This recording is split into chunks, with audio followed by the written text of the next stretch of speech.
చాలామంది ఆడవాళ్ళు నైట్ పడుకునే ముందు ఎక్కువగా ఆలోచించే విషయం ఏంటంటే రేపు మార్నింగ్ బ్రేక్ఫాస్ట్కి సింపుల్గా టేస్టీగా ఇంకా తొందరగా అయిపోయే రెసిపీ ఏంటి అని ఆలోచిస్తారు. అలాంటిది నేను చూపించబోతున్న రెసిపీ అండి ఇవాళ. దానికోసం 1 కప్ రైస్, 1/2 కప్ పెసరపప్పు తీసుకొని 2 టైమ్స్ వాష్ చేసేసుకొని అందులో 3 కప్స్ వాటర్ యాడ్ చేసుకొని కొంచెం సాల్ట్ యాడ్ చేసుకొని 3 విజిల్స్ వచ్చేంత వరకు బాయిల్ చేసుకోవాలి. వాటర్ తక్కువ అయితే మళ్ళీ హాట్ వాటర్ యాడ్ చేసుకొని మిక్స్ చేసేసుకోవచ్చు. నేను కొత్తిమీర నాకు ఇష్టం కాబట్టి యాడ్ చేసుకుంటున్నా, ఇది ఆప్షనల్ అనమాట.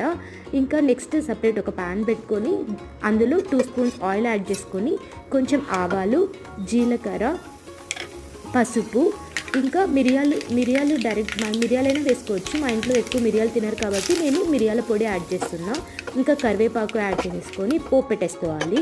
అంతా బాగా మిక్స్ చేసేసుకోవాలి. నెయ్యి కూడా యాడ్ చేసుకోవచ్చు. అంతే సింపుల్గా టేస్టీగా ఉన్న పొంగల్ వేడివేడిగా చాలా బాగా వస్తుందండి. ఇంకా ఇందులో సాంబార్ కావాలంటే సాంబార్, చట్నీ కావాలంటే